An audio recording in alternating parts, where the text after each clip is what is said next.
Hello friends, ഇന്ന് ചപ്പാത്തിയുടെ കൂടെയും ബ്രെഡിൻ്റെ കൂടെയൊക്കെ കഴിക്കാൻ പറ്റുന്ന ഒരു കടല മസാലയുടെ റെസിപ്പിയാണ്. കടല വരട്ടിയതെന്നൊക്കെ പറയാം. ഇത് ചെയ്തെടുക്കാൻ വേണ്ടി ഞാൻ അരക്കപ്പ് കടലയാണ് എടുത്തത്.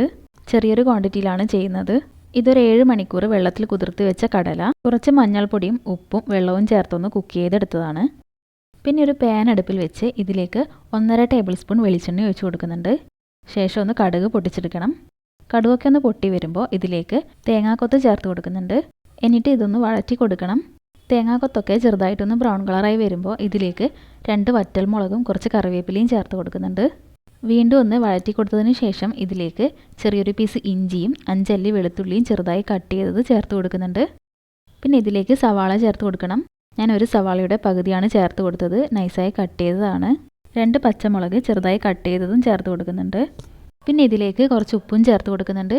ശേഷം ഇതൊന്ന് നല്ലപോലെ വഴറ്റിയെടുക്കണം. സവാളയൊക്കെ നല്ലപോലെ സോഫ്റ്റായി വരുന്നത് വരെ ഒന്ന് വഴറ്റി കൊടുക്കാം. ഇവിടെ സവാളയൊക്കെ ചെറുതായി കളറ് മാറി വരുന്നുണ്ട്. ഈ സമയത്ത് പൊടികൾ ചേർത്ത് കൊടുക്കണം. 1/4 ടീസ്പൂണിനേക്കാൾ കുറവ് മഞ്ഞൾപ്പൊടിയും 1/4 ടീസ്പൂൺ മുളക് പൊടിയും 3/4 ടീസ്പൂൺ മല്ലിപ്പൊടിയും ചേർത്ത് കൊടുക്കുന്നുണ്ട്. ശേഷം ഇത് നല്ലപോലെ ഒന്ന് മിക്സ് ചെയ്തെടുക്കണം. ഈ സമയത്തൊക്കെ സ്റ്റൗ സിമ്മിൽ വെക്കാൻ മറക്കരുത്, അല്ലെങ്കിൽ പൊടികളൊക്കെ പെട്ടെന്ന് കരിഞ്ഞു പോകും. പിന്നെ ഇതിലേക്ക് വെള്ളം ചേർത്ത് കൊടുക്കുന്നുണ്ട്. ഞാൻ ഇതിലേക്ക് 3 ടേബിൾ സ്പൂൺ വെള്ളമാണ് ചേർത്ത് കൊടുത്തത്. ശേഷം നല്ലപോലെ ഒന്ന് മിക്സ് ചെയ്തെടുക്കണം. ഇതിൽ വെള്ളമൊക്കെ ചെറുതായിട്ടൊന്ന് വറ്റി വരുന്നത് വരെ മിക്സ് ചെയ്ത് കൊടുക്കാം. പിന്നെ ഇതിലേക്ക് വേവിച്ച് വെച്ച കടല ചേർത്ത് കൊടുക്കണം. കടല വേവിച്ചെടുത്തപ്പോൾ അതിൽ കുറച്ച് വെള്ളം ഉണ്ടായിരുന്നു, അതും കൂടെ ചേർത്ത് കൊടുക്കുന്നുണ്ട്. പിന്നെ ഇത് നല്ലപോലെ ഒന്ന് മിക്സ് ചെയ്ത് കൊടുക്കണം. പിന്നെ ഇതിലേക്ക് ഒരു 1/4 ടീസ്പൂണിനേക്കാൾ കുറവ് ഗരം മസാല ചേർത്ത് കൊടുക്കുന്നുണ്ട്. അധികം ചേർക്കേണ്ട ആവശ്യമില്ല. ഗരം മസാലയ്ക്ക് പകരം ചിക്കൻ മസാലയും ചേർത്ത് കൊടുക്കാം. ശേഷം നല്ലപോലെ ഒന്ന് മിക്സ് ചെയ്തെടുക്കണം. ഇത് കുറച്ച് ടൈം എടുത്ത് തന്നെ മിക്സ് ചെയ്ത് കൊടുക്കണം.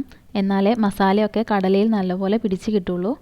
ഇത് നല്ലപോലെ ഒന്ന് വഴറ്റിയെടുക്കാം. ഇത് മാത്രമായിട്ട് കഴിക്കാനും നല്ല ടേസ്റ്റാണ്. വൈകിട്ടത്തെ ചായയുടെ കൂടെയൊക്കെ ഇത് മാത്രം മതി. നമ്മുടെ കടല മസാല റെഡി ആയിട്ടുണ്ട്. എല്ലാവരും ഒന്ന് ട്രൈ ചെയ്ത് നോക്കണം.